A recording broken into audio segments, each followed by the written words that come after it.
we have reached a point where we've sort of overcorrected about not ever talking about grief, not talking about suffering, being like this strong stoic type, to always just succumbing to whatever horrible thing is next in line.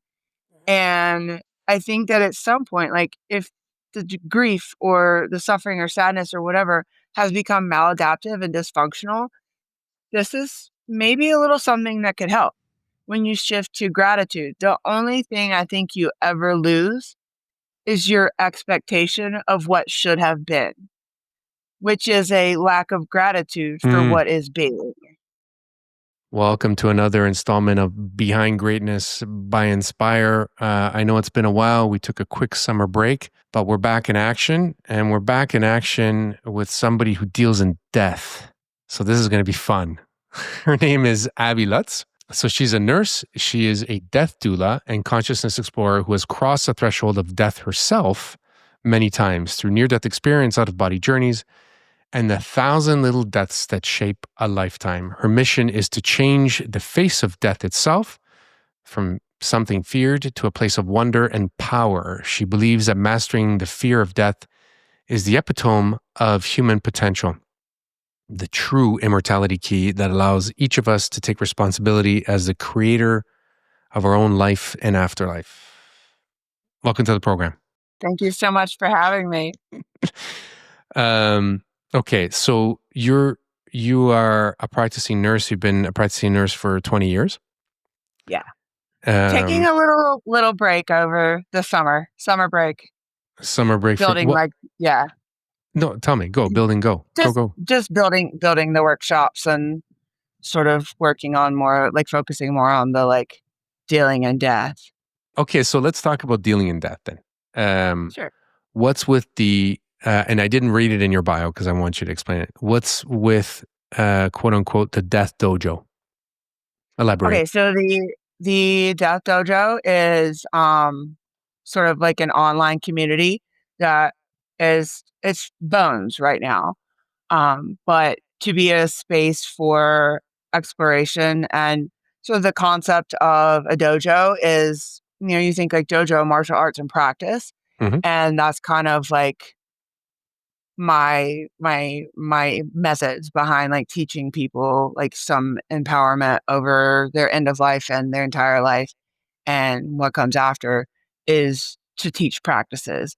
We can talk about theory and, philosophy and all these things of dying, but I think that it needs to be in my opinion, the best way to do it is like felt practice and to know it, because it is something that it sort of, I don't know, supersedes, but goes beyond just your conscious waking mind. Just as, the language of symbols and dreams and all these things. And so you have to learn to speak the language of the subconscious. And one of the great ways to do that is through practice, which is why we have rituals and like all these, ceremonies and things like that, because they speak not just because of the ancestry, but because it speaks to the subconscious, like to do something. When there's that lossiness in the words, to actually practice, to actually do, to actually feel is how you actually know. You said the lossiness. Yeah. Why did you use the lossiness? What were you at a loss to explain?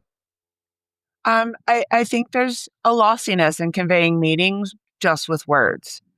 It's kind of like taking a picture of something will never capture like the true essence and like feel of what it is. It's a map, I can write you a mini novella to explain something, and if I can show you, it will have much more impact. Mm-hmm. You said space exploration is deep sea exploration. This is the last time we chatted. And you said that the context is the answer to my question, what's a space doula? Because I heard you say that too. Yeah. So it's, I think we've talked about it other times. When people talk about the overview effect, like the astronauts go out into space, they're in the cold, black vastness of space, and they look back at planet Earth, and it's actually a literal out of body experience. And so there's sort of like archetypal images of that void. And so you have deep space, you have deep sea, you have the desert, and you have death. And they're all like similar, like archetypal representations of these same sort of things. Before we were recording, we discussed some ideas of hell just for a Mm-hmm. couple minutes. And one of them was admittedly my favorite poet is Dante. And we talked about hell being literally frozen over by his depictions. And that now reminds me, as you describe, like you mentioned space, desert, deep sea, and death altogether.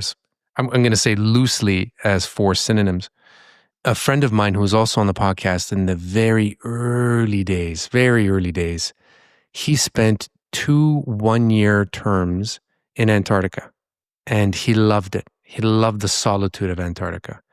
For most people I know, would never even dream of wanting to go there at all, not a shred of desire. Maybe curiosity, but not desire to go.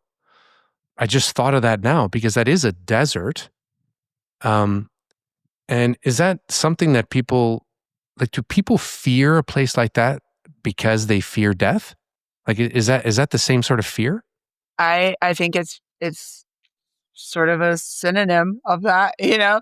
It gets it's very, very similar.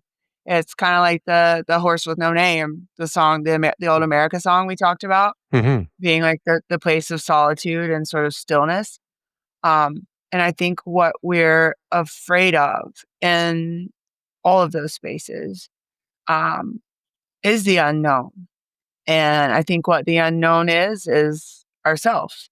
Um, and that, you kind of like circle back into that, like imagine if you're in Antarctica, how much time do you spend with yourself and how well do you get to know who you are? Probably pretty well. And I think it's the same in the desert or in the deep sea or in deep space. They talk about, like the astronauts all the time. And sort of the I don't know, the crazy making of it that they're so isolated and so outside of the Earth life system and contact with other humans and things like that. And it's yeah, I think sort of the fear of the unknown is very much akin to the fear of like truly knowing ourselves, Mm. which Wow. happens in deserts and death and all those things. In deserts and death. Sounds like a Yeah. good title of a poem. As Deserts and you death. like, so in your like romance language accent, so eloquently said it, I was like, oh, that sounds poetic when Luciano said, Oh, when we were talking about Italy's, yeah, I remember vaguely some of that. Um, yeah. so let's talk about the horse with no name. Let's go right into that one too, because that came from a story that you were recounting to me about an Mhm. experience you had as a palliative care nurse. Yeah. It was. I had a family that I'd worked with. I think I'd only been, this was like the third visit I'd made to the house, and it was a pretty rapid progression. Pretty sure the guy was septic. And so he's really like Delulu, feverish, all the thing. And he could not directly communicate. He couldn't convey his needs. They just had to be like inferred or read from the situation. And his family, they were rightfully so, like, this is what happens. Like, they felt helpless. They were helicoptering and super anxious and just all over the place, didn't know what to do with themselves.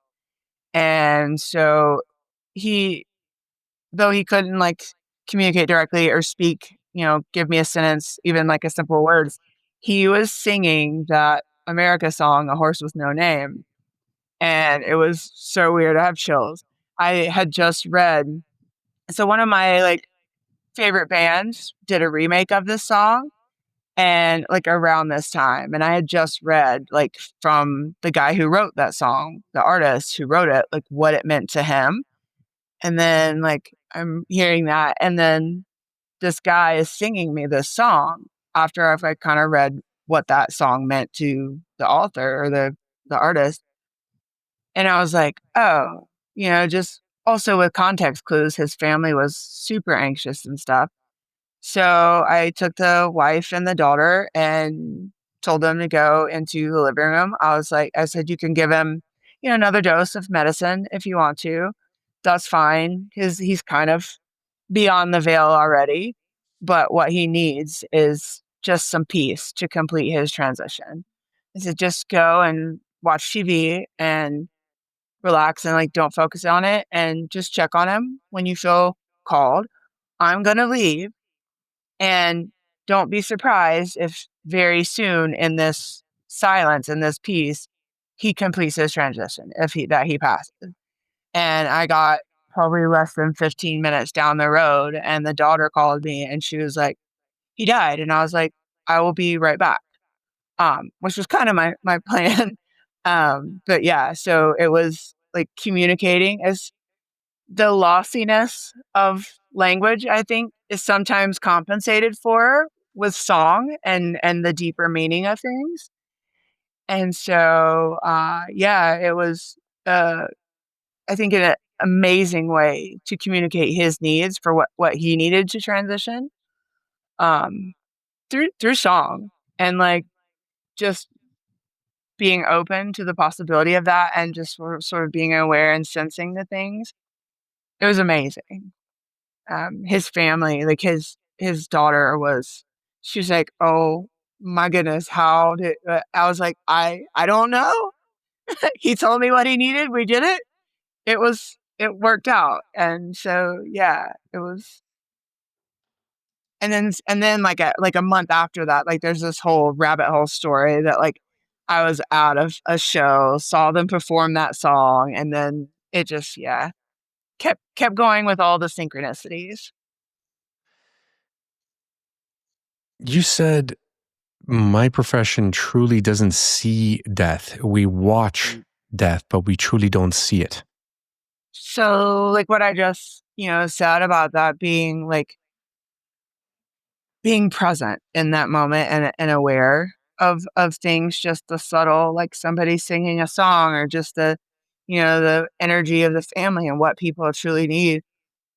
I think a lot of times we're so desensitized to it, as a protective mechanism for ourselves, because it's hard to truly witness.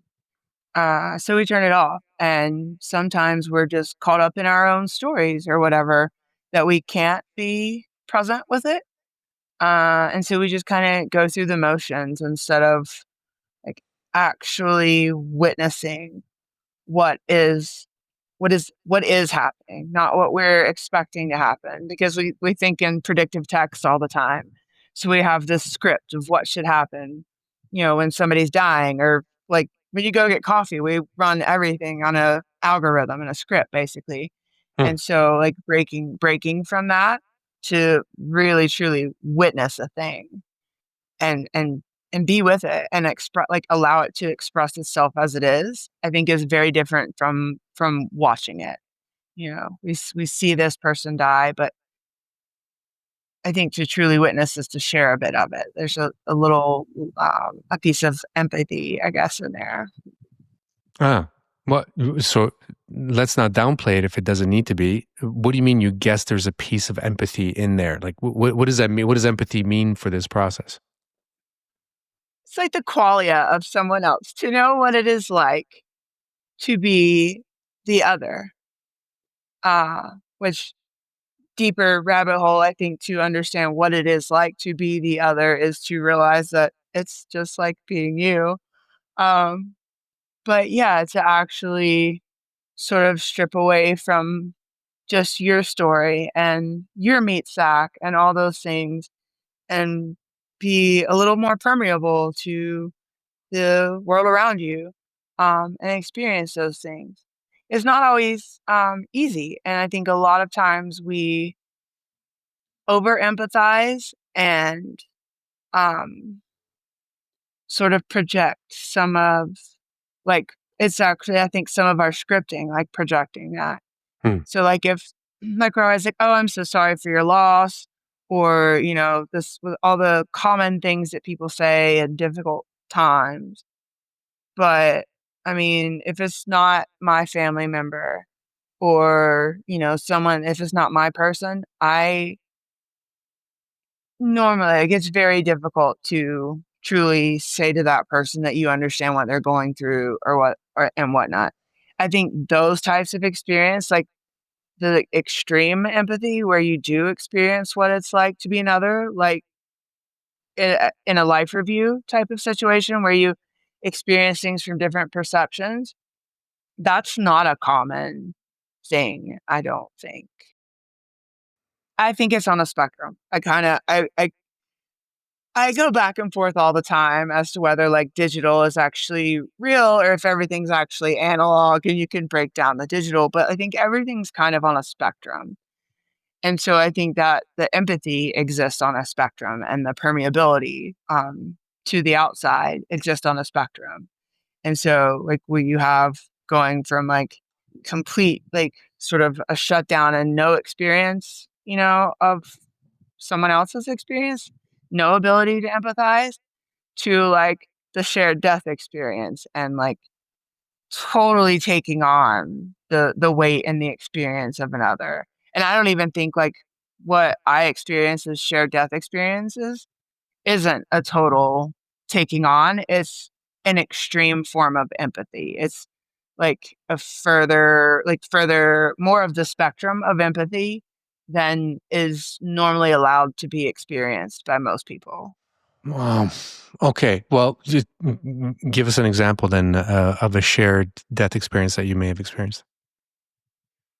So with the guy and the horse with no name story, um, and just disclaimer, like the people that I've written stories about that were like patients and whatnot, I get family permission before I even like write it, public, share it, anything. Cool. And they're kind of like I didn't realize it at the time, but they're almost like legacy gifts to Hmm. the family. Another one that I wrote is called The Achievement of Life. I just talked to his daughter the other day, and she was like, "Dot, I didn't even mean to. It was just like how much I loved it so much, like being like I was so grateful to experience that with them." And then wrote the story, and it turned out being like this like beautiful thing for them, and I didn't even mean to. And I was like, "Oh, that's awesome." Anyway, but yeah, so with the guy and the sorry, with the guy and the like the horse with no name that sang to me when he passed. And so what he was the feeling of the desert and a horse with no name, that was totally the feeling, like after he died. And so like when he actually like finally physically died, I was gone. I was driving and then came back. And there was still that feeling. It was a stillness it's ineffable. That peace and just complete, it was, I don't know. It wasn't nothing in us but shining. It was just total stillness, which kind of reflects back on what he was asking for was like, Hmm. can you just give me some peace? Just some peace and quiet. But yeah, and then I've had another experience. I think I told you a little bit about this one, and it's and the lady I just talked to her a couple weeks ago with him, his entire family. So it's I think it's very all connected. His entire family was around at his bedside. His wife had passed, and he kind of had a hard time physically separating. And so, like, he wasn't really talking. He wasn't talking to us for like the people physically in the room. And the last thing that I saw, the last word that I saw him mouth was home. And I mean, it wasn't very long after that before he passed. But the look on his face when he said home, it was like, imagine you've come back from overseas for years and you see your wife for the first time. It was like that. I have chills now because it's just reliving it, which is amazing. It's Because like a this was a homecoming. super, yeah, it was. And this was like a super special one. And when he passed, like I exploded with just, I felt that the overwhelming sense of love, like the peak experience, the mystical things, the oneness everybody talks about. When he died, I got to feel that. And it was amazing. And it wasn't just me, like his family. I mean, of course, there was sadness, there were tears, but there was also laughing, and there was gratitude, and there was love, and there was joy. And it was everybody there felt that. Um, yeah, so it was so beautiful. I'm like so lucky I get to take that with me always. Uh, you reminded me when you started to talk about over um, empathizing. It's like Mhm. when I know somebody who lost or who's lost a loved one. Usually I say what everybody else says. You know, the common platitude is like, "Sorry for your loss, my condolences." It's like we're taught to say that, and that's okay. Like, there's nothing wrong with that, I guess. But I've as I've gotten older, the closer I am to that person, the more the more I feel courageous to say what I really want to say. And what I really want to say is not what I think is maybe the best thing to say, but I find myself saying something like a variation of, "I know that fucking sucks," like because that's what's in my head, and I would just want to come out with it, but because I truly feel like it does. But It does. That is literally though what was in my head, like right then is like, this sucks. yeah, it Yeah. does. Keep going. I'm so sorry. I made a little meme one time that said, like, if we truly think they're in a better place, why are we so mopey about it? But Right? but Right? it's just these two things are not the same. They don't match. But yeah, I think it's a very hard truth because it's been sort of drilled into us that like grieving and suffering and being miserable after someone dies or even just like leaves your life in any way, that that's the honorable thing to do, that you're supposed to just be like, oh, and like be a lady in waiting or whatever and be in Mm, black and mourning for the rest of your life.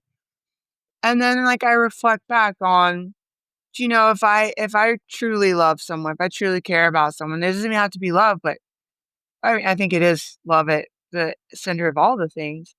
But do I want the people that I love to be miserable and pining after my, presence after I'm gone? I don't. No, I want you to live your best life. I want you to be super happy. Yeah. And so I think when we shift from it's I don't want to tell people I'm super all about feeling your feelings. But we have reached a point where we've sort of overcorrected about not ever talking about grief, not talking about suffering, being like this strong stoic type, to always just succumbing to whatever horrible thing is next in line. And I think that at some point, like if grief or the suffering or sadness or whatever has become maladaptive and dysfunctional, this is maybe a little something that could help. When you shift to gratitude, the only thing I think you ever lose is your expectation of what should have been, which is a lack of gratitude for Mm. what is being. Oh, You- that hits a And bit. it stings a little, but then the more you think about it, you're like, oh, could I maybe just be grateful for the experience and the gift that I was given? Like that was you were gifted that person, that experience, that life from the beginning. It was never yours. Do you know what I mean? Like you're attached to something and you never owned it. It was not your thing. So it was always gifted, always at borrowed time, whatever. And even if it's not true, I think it's useful and helpful to shift to gratitude. It's a much more pleasant existence. Not to say that there won't be sadness, there won't be grief, and it's a perfectly human experience to be like, I have a void. There's a Yeah. hole missing in me 100%. because that person was a part of you. But Yeah. that's like just sort of like, oh, actually, that separation is an illusion. They didn't fill a hole. They were just another part of you Yeah. that is still involved in the whole hole. And there is no, like, they're not gone. They were never here, never gone. Like, it's just that experience that's happening right then and shifting to gratitude for it. Um, I think often maybe we're all like you hear it a lot, whether you believe it or not. Most of us hear this. We're all one, or most of us are one. Most of us come from this. But if we think about it as puzzle pieces, so if we look at each other as puzzle pieces coming together, it's a more apt analogy because you're still that piece if you detach from that other puzzle piece. You're still a physical piece. Except, Hmm. yeah, there is a void, but when that piece is in another place, it doesn't mean that that piece still is not a part of you. I think that is one sort of layer of perception. Hmm. When I get to that, like, is it a piece or is it a jewel on Ender's net or whatever? And is it the separation? I sort of keep coming back to like the like holographic principles that in each bit is, it's the whole ocean in every drop. And like the basics of a hologram is that all the information is in every whatever bit you want to Sure. call it, a qubit or whatever, atom or whatever bit you're looking at, everything is in there somewhere. And just your perspective of it. Do you know what I'm saying? Like you're Hmm. like to create a hologram, like you're shining like the lasers or the light through certain parts in certain ways from a certain perspective. But if you move that, every single, it's just that path of, like what was perturbed in that path. But every bit is contained. Like every bit of the whole is contained in each. And you're just looking at different Well, you pieces. you got me in the other analogy. There's an ocean in every drop. Like I'm sorry, I'm just a So simple like guy. stop So over explaining. I Yeah, get it. no, I get it. no. No, I Yeah. get it.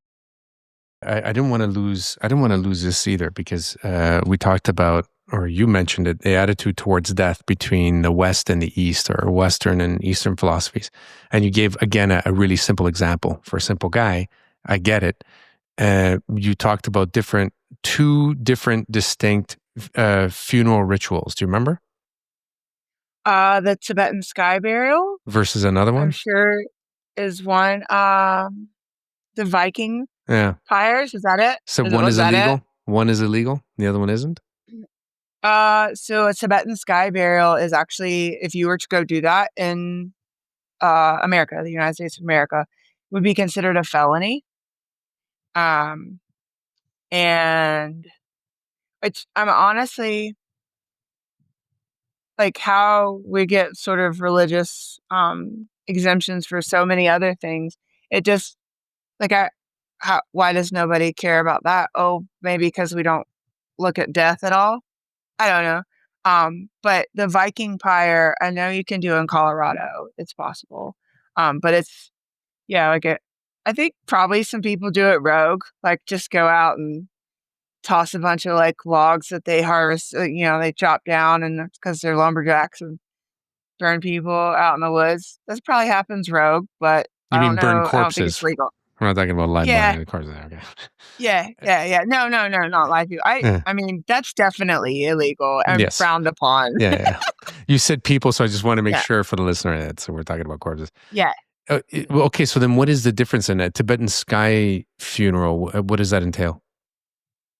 So Tibetan sky burial is Burial. they Sorry. like you'll have yes, um, the you take the deceased the body and it's a whole gathering and the monks take the body and place it on like a sacred mountain and sort of everyone witnesses like vultures and like these like scavenger birds and all these things come and sort of they devour the carcass. They eat Hmm. the corpse.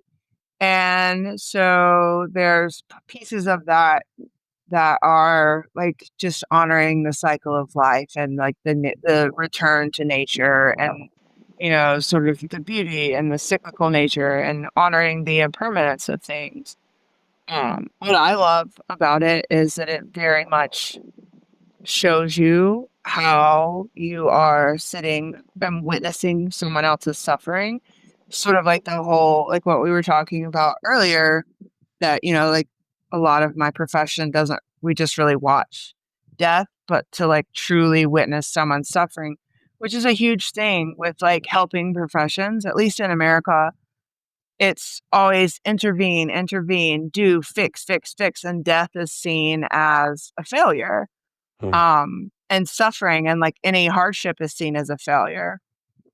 And so I think that shows you, if you're watching the Tibetan sky burial, do you actually think of that as a failure? Can you witness like the cycle of life, the suffering, the pain, the things that that might be necessary for the path of, an individual or society, a collective, whatever, or even just, a bird.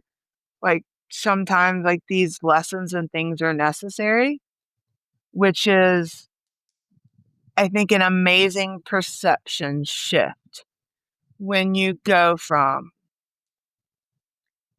I think that's at the core of suffering is your perception of those things. So when you go from like, oh, this person had, take the example, like, my mother has died and I have this huge hole in my life. When you shift the perception to look at how much like she filled when she was physically here, and you shift to gratitude, or you look at someone like, that guy I took care of, that his leg got chopped off. When you're able to like see them suffering and see the pain that they go through and let that happen, like not necessarily try to intervene in someone else's process that they're going through of the suffering or whatever, because you can look at it more as a lesson or a space, like a chance, a possibility for something else. It's sort of, I heard this on some documentary 25 years ago, that that the Hindus saw destruction as a blessing because it made way for new. And that's like all I remember from that clip. It was talking about like natural disasters or somebody's house burning down. And I was like, whoa, like my life is one big disaster. What if I choose to look at it that way? What if I always say, every time I lose this, this has space to come in. Every time this goes away and changes, Mm. this can come, it allows this to come into play. Um, that doesn't make it like rainbows and glitter all the time. It's still, you know what I mean? Sad and like difficult, but there's just a subtle shift in that perception.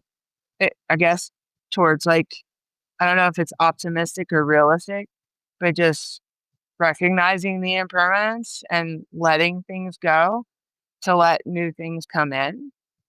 Um, yeah, It's I don't think it's a coincidence that we're recording this, me in a room and you in the outdoors. So for the people listening to this and not watching the video, you are in fact outdoors. yes, I Um, am. you have a tree.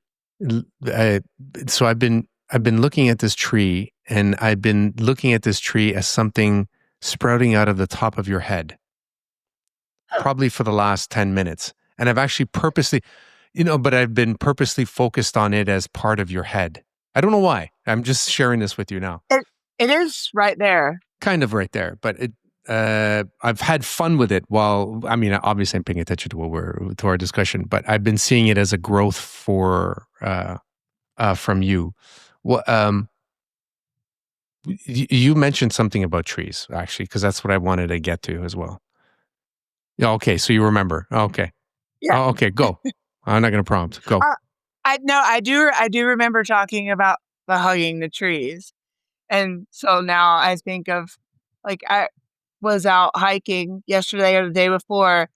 No, it was yesterday, and there was, like a huge tree out over, I guess it's kind of a river, large creek, and I'm climbing out over it, and I'm sitting on it, and I was like, "How how do the energetics of hugging a tree differ from sitting on it?" I was Hmm. like, "This is Luciano." Like, this the conversation about, like, embracing the tree. Nice. Yeah. Nice. I don't think that's where you wanted to go with that, so feel free to redirect. No, screw it. Let's keep going. Um, you said hugging a tree is like a death practice. I mean, it's a moment of connection and just presence. You know what I mean? And, like, totally letting go. Like, what I climbed up on that tree yesterday, didn't care who was looking. Do you know what I mean? And I'm thinking, Yeah. "Okay." And you just go, yeah. Um, I have a friend Jay. He was on this podcast as well. He's a pediatric surgeon, and he was the one who told me several years ago, "Dude, what are you doing?" Like, because we were talking about working in the backyard. He goes, "Just hug a tree. You'll see. Just hug a tree." And I never did. I never did. It's still in my own backyard. I'm still very embarrassed. But I think, yeah, I mentioned this to you the last time. I did it for the first time in my life a few months ago. I'm going to say I did not regret doing that. That's that. I and that is, like, like, not caring who's watching, Yeah. I think is how, like, I think that's most how it's like a death practice. You said trees are not so distracted. Mm-mm. That's, they're doing well. They're doing a lot of things and not Very moving busy. by our definition. Yes, by our definition. Mm. Relative to us, we perceive them to be moving much more slowly, but that's our linear hustle bustle concept of time. Yeah, Oh, I think, and they, like, if it's what is it? Is it the Tai Chi, like the tree pose?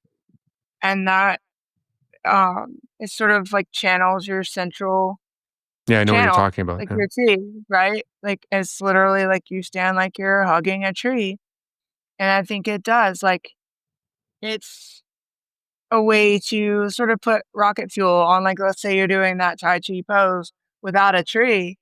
If you would like to kick that up a notch, actually put a living tree in there and then get that close, and you can feel, like, the stillness, like the witnessing of trees. Could you imagine how much that tree has been Yeah. witnessed to? Yeah. Beautiful. I feel the same way about mountains. How many things have they seen? Um, so let's stay on vegetation because there is one more Okay. thing you said. Like actually, it was almost off the top of the bat, off the yeah, off the top of the the first conversation we had, which was I try to document everything, which was June 9th. Um, you said there seems to be a governor band in us. The desire to get out of our body can be triggered by persistent vegetative state. Yes, so the governor band on human suffering. Ah, yes. Um, I've had this happen personally multiple times, and I see it, and I have seen it in, patients I've had and things like that, and just people I know that are in, like, extremely that have had, like, been through extremely traumatic situations or have a lot of, difficult, challenging journeys in life that dissociate, and then I see it on a collective level. So I think that like there comes a point where you will just like you can just say that you mentally check out or that your soul, spirit, whatever you want to call it, like leaves the body. I think there's sort of a max. You know what I mean? Like there's the red button of suffering where it just ejects you when things get too hard. And you see that also on a spectrum of people just kind of you're arguing with, your spouse and they just kind of zone out because it sucks. You see that someone has, experienced severe like traumatic physical trauma and they go into a persistent vegetative state. Even like once all the anesthetics and all these things are removed, there are levels of like sort of how much consciousness is sort of remaining and not like active in that body, or is it external? Um, and I think there's a lot of ethics that come into that when we're trying to bring people back into this existence because sometimes they're not equipped to handle it. And then I see it on a collective level as manifested by it seems like to me that whenever like society as a whole, everybody reaches a certain point of growth needed, when it like gets a certain level of hard or there's, a certain amount of turmoil or suffering or grief or hate or just whatever it is, there's always kind of aliens or angels or something, entities that somehow enter um, the mix. And I think it's kind of a collective projection. It's our collective desire for transcendence. And not, I don't think it's all out of suffering. I don't think it's all born out of suffering. I think it is the desire to expand, like the human, like innate need for growth, like not even just human, like the universal need for growth and expansion and evolution and to continue. And you reach a certain point, and then you get too big for your tank. Hmm. Um, you know what I mean? Like if we could all be goldfish, because goldfish, if they don't know the size of their tank, they'll just keep growing. I had one in a 1 gallon that got like this big because his tank was so dirty because my brother dumped food in it because he didn't know that the tank was tiny. So if we could be goldfish and not know that we have limits, then we could just keep growing. Hmm. But we think we and we don't. It's all sort of a perception. We think we're in this fish tank, but we're not. Excuse the question. It's going to be raw. Um, but you don't have to answer it if you don't want to. Do you think that there's a purpose for the feminine? And if so, what is it? Yeah. I think, I mean, just on a very like in your face, like the feminine is where things are born from. Do you know what I mean? Like Yeah. women have the babies. Hmm. And so, like, kind of much like, deserts and deep sea and deep space are archetypal. Uh, I think, like, the feminine, I very much think like the void and death and like the space of possibility and creation, I think is sort of a feminine archetype. Um, I think you have many, many faces of the feminine. I think there is the very compassionate, soft, like loving feminine, like how we typically picture like angels, even though they're Mm. andro. Um, but like just that soft, like the mother holding the child and or the maiden, that's whatever. Um, I think there's also the strong feminine, like the feminine warrior aspect, that sort of incarnation where you have like the strength at which I very much think that like the strength is the softness in that. Um, being like a protector, like a lioness with her cubs, Hmm. or do you know what I mean? Like, I think there is the strong feminine. I think they both exist sort of together. It's just whatever needs expression more at that time. I think I tend towards the very warrior aspect where I'm like, this is Sparta. We're going to die and it'll be fine. Come on. Like, I got you. But also having space for like, yeah, this sucks. Like, yeah, this Yeah, fucking sure. sucks. But I Yeah. think, like what I think is optional once you're h- given the information and can sort of process it, what I think is optional is the suffering. Like, uh, uh, and it may be my oppositional defiant disorder kicking in to where, like, it almost feels right now like the entire world just wants you to suffer. And they're like, oh, this is, there's a little meme that's like, it's like, this is samsara, and here we suffer. And like, everybody just wants you to be fucking miserable and sad and hopeless and let go and just accept it. And I refuse. Like, I don't refuse to have a bad day or get mad or get sad, but I refuse anymore at this point to suffer. I get to choose my perception of anything and everything. And that's going to be totally through my lens. And I'm open to changing that. But what works for me is to not necessarily be like, let the hard things be things that I have to experience as suffering, as we're generally taught suffering is. I don't think that part is.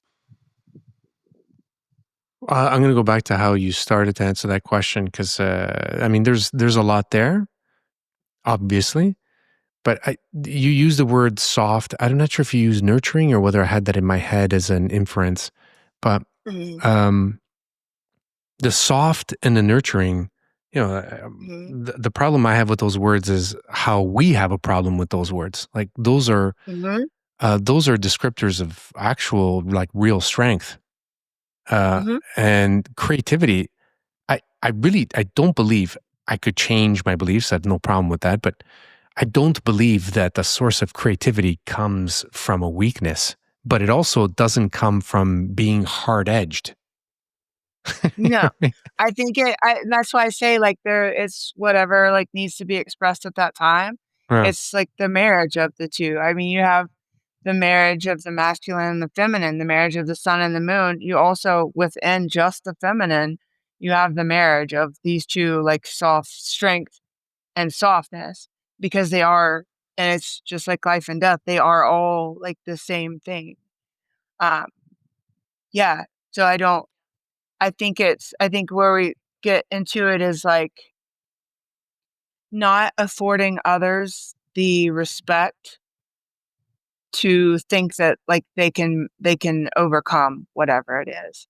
It's basically just like, to me it's just like, no, I believe in you and I know you can be okay. Like, it's, do you know what I'm saying? Completely. Yeah, there is a power. There is also a power in the feminine through the encouragement.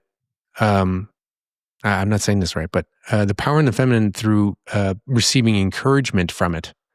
There is something there about Hmm. motivating humanity through the power of the feminine versus the Yeah, masculine. I think that about that a lot, that I think men have sort of been so beaten down, and we've truly made them afraid to be men and be masculine and be like, if they choose to be the protector and be the go-getter and just be the masculine. And even if this is like a physical woman that feels like more masculine inclination, we Sure. have beaten that down out of people in society. And I almost think that it is the feminine that needs to support that and allow that. So if you need to get some Amazon warrior goddess archetype to come back and support. Like that was the 300 movie. Like I think about like his wife, you know what I mean? Like you have that supporting wife This was that's like, awesome. no, yeah, like no, like She's you the one who are made a it happen, warrior. right? She made it happen. Yeah, like Yeah. Yeah. right? Like, Yeah. yeah. But yeah, it's like that support and that feminine encouragement. Like, no, you are the man, you are the masculine, you are the king, whatever it needs to be. And it's just like the things kind of flow, I think. Um, Uh, but yeah, I didn't want to make this a conversation of men and women, and that was not my intention, nor I think it is yours. But I know, like, because we're human meat sacks, like it right. always um, that always gets muddled up in it. But I mentioned this. Sorry to interrupt, but I wanted to say it. I mentioned it because you are in a profession that is by nature nurturing. Mm-hmm, Um, and that is to nurture is a powerful uh, represents a powerful set of responsibilities. Right? mm-hmm, So you that is you need to have strong shoulders to take that role seriously. And I know more people who can't be nurturing than can be. Um, mm-hmm, but I mention it because to be truly nurturing is actually also um, a skill set that a lot of people ignore. And I find that skill set, I find it in people who practice art as a vocation. mm-hmm, I don't know why I'm saying this. I'm not a scientist. I know nothing, but I do find that I find people who have strong feminine traits to be very, very good artists. mm-hmm. Well, I mean, I think it kind of ties back. Like, yes, to please don't think that this is a boy, girl, No, male, no, you know, not at all. like yeah, it's not hot dogs and donuts. It's like they're yeah, you know what Oh, I that's good. mean? That's good. It's it's the yin yang, like the opposing dualistic principles. But yes, and I think the nurturing aspects are part of the feminine, are part of the creation, like that void of like the void from which all creation is birthed Mm. is, I think, a feminine thing, which includes creativity. Like those things come from somewhere. They come from that void that is a womb of creation. I don't want to forget this. You had a near death experience as well when you were younger. Hmm. Yeah. You open to sharing? Yeah. Sure. I'll touch on it. Yeah. So it was a pretty difficult situation.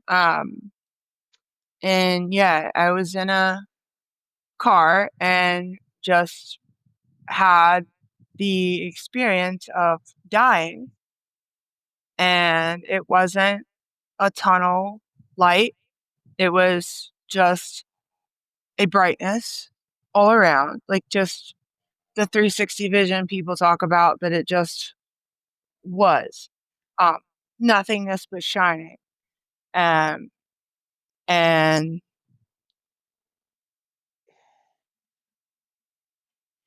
I I have a lot of like it was not too like I don't know, what is it? Like anthropomorphize like the feeling. I think these are like thought forms and egregores and things like that. That's everything. But like it was just like a return. Like that was like the feeling. It was like, okay, here's this, go back. Um you know what I mean? And yeah. So and I think like in the car, like there it was like a thump and then I was like, oh, I like sat up. It was like back in it. And then like I have like sort of experiences like like that a lot. This is super strange. And I think part of the reason that um dying and ending your suffering and like not like suicide, I think is a big deal. I was walking over when I was working in St. Louis in the trauma ICU. I had a patient who threw themselves off of one of the overpasses, and it just clung to me like a 2-ton brick. And then the other day, and when I was also in St. Louis, there was a overpass. I would walk over a bridge, and it would be this like, I would have a feeling of impending doom. I would sweat like full panic attack just walking over like a fully covered bridge over an interstate. And then I did that here the other day, and it finally dawned, like I was like, oh, it was like having a past death experience. Right? Like I had the experience that like I threw myself off a bridge one time. Like there was some intentional death at some point. Um, and so like having those kinds of experiences,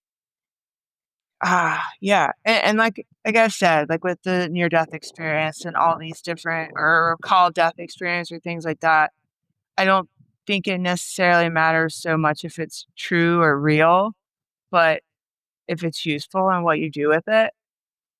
So even if, my near death experience and like the extreme flashbacks that maybe aren't even flashbacks or maybe are a past life and death, like walking over a bridge, whether those are real or true, if those experiences, like if I can like use those stories and use those experiences to help someone else, maybe help someone else, like just not to be afraid of dying or help someone else decide not to end their life.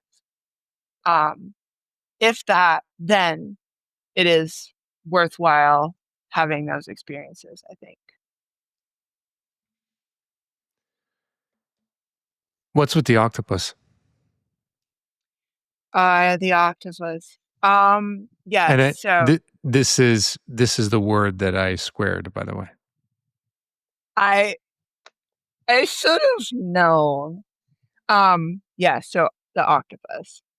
Uh, my logo I just made for the Death Dojo too. This archetypal form keeps showing up over and over and over again. And I was reading a book a couple years ago. It was a book about psychedelics and just talking about like all the entities and experiences people would have. And they would be these like creatures with all these tentacles and all these eyes. And you look at the images, and then you see the ophanim, like the angels that look like the wheels spinning with the eyes all around them. And then, so there's the story, like, I think everybody's kind of heard that, like, now I am become death, destroyer of worlds. That phrase that Oppenheimer used, and he pulled from Bhagavad Gita. And what that story, I think, is about to me, is sort of it's a little bit of accepting your fate, which I fight that. I think you don't have to just lay back and accept whatever fate you can choose to create, but to shift the perceptions that sometimes death is necessary, that sometimes destruction is necessary, and it is actually a form of love to destroy the old to make way for the new. And so and when like in the Bhagavad Gita, it's Lord Krishna who is like an embodiment of Lord Vishnu.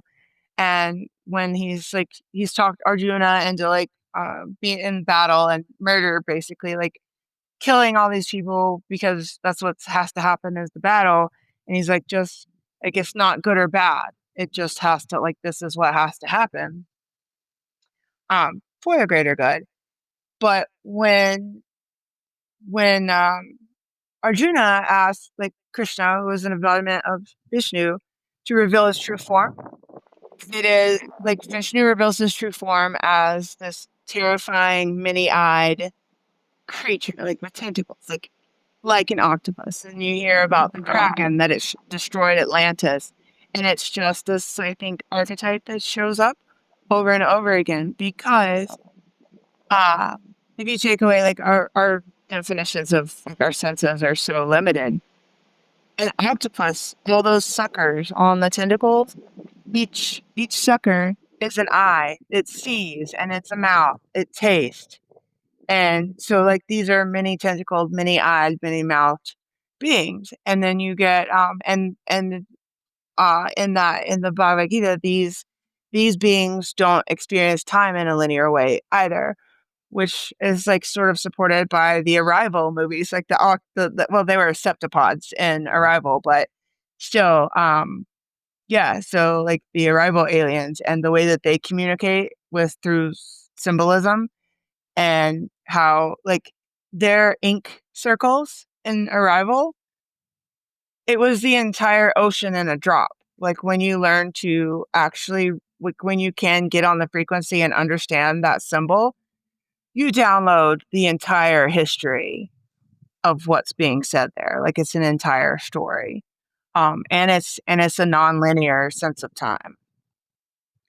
But yeah, I think about that all the time. Like everybody's looking for the Big Bang or an origin story. And I think these things, or like even does the brain cause consciousness or does consciousness cause the brain?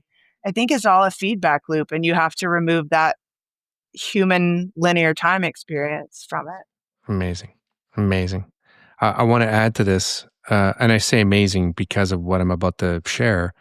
The first episode ever in this podcast 5 years ago, we had our good friend, and I called him our godfather of the podcast, our fairy godfather of the podcast.